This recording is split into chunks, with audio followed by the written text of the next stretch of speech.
नमस्कार मित्रांनो, योगदान फाउंडेशनच्या यूट्यूब चॅनलवर आपलं स्वागत आहे। चला तर आज आपण जाणून घेणार आहोत पेलिकन या पक्षाबद्दलची माहिती। पेलिकन हा पान पक्ष्यांच्या पक्षी कुळातला एक पक्षी आहे। या पक्षाला मराठीत झोळीवाला असे देखील म्हटले जाते। पेलिकन कुळातील पक्ष्यांना मोठी चोच असते व पिशवीसारखा गळा असतो। बहुतेक हे पक्षी फिकट रंगाचे असतात। विणीच्या हंगामात त्यांची चोच, गळा, पिशवी व चेहऱ्यावरील उघडी कातडी गडद रंगाची होते। झोळीवाल्यांच्या 8 प्रजाती आहेत। झोळीवाले पक्षी समुद्रकिनारी किंवा तळ्यांमध्ये आढळून येतात। यांचे प्रमुख खाद्य मासे असून ते किनाऱ्यालगत मासे पकडतात। हे राजबिंडे पक्षी कळपाने राहतात। मासेमारी पण गटाने करतात व घरटी समुदायाने बांधतात। पेलिकन बहुतेक वेळा पाण्याच्या तळ्यामध्ये, दबकड्यांमध्ये व नदीच्या आवारातच थांबणे पसंत करतात। चोचीसोबत त्यांचे पायसुद्धा मजबूत असतात, ज्याने ते पाण्यामध्ये लांबपर्यंत चालतात व आपले भक्ष्य मजबूत पायपंजाने चघळतात।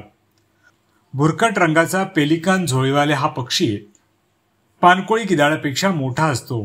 त्याच्या शरीराची लांबी 125 ते 152 सेंटीमीटर व वजन 4 ते 6 किलोग्रॅम असते।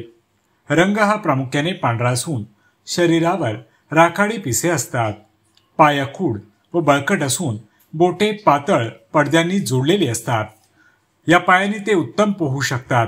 उड्डाण पिसे ही काळसर तपकिरी आणि भुरकट तपकिरी असून शेपटीत 20 ते 40 पिसे असतात।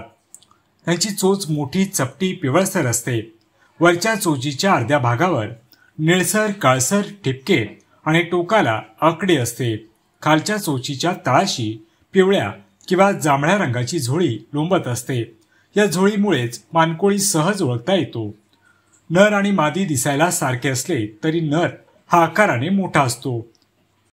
झोळीवाले अर्थात पाणकोळी हा समूहप्रिय पक्षी असून तलाव, नदीमुखाचा प्रदेश, त्रिभुज प्रदेश व खदान अशा ठिकाणी ते राहतात।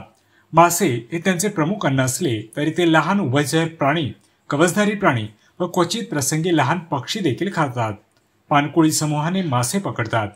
पाण्यावर अर्धगोल करून पंख आपटत ते माशांना उथळ पाण्याकडे हकलतात आणि सर्वजण मान खाली घालून चोचीखालील पिशवीमध्ये मासे भरून घेतात।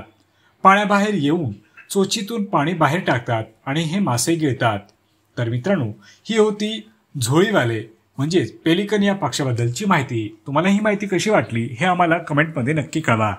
योगदान फाउंडेशनच्या यूट्यूब चॅनलवर जर आपण नवीन असाल तर चॅनलला सबस्क्राईब करायला विसरू नका। तसेच बेलचे चिन्ह दाबा, जेणेकरून अशाच नवनवीन पक्षांबद्दलची माहिती आपल्यापर्यंत पोहोचत राहील। धन्यवाद।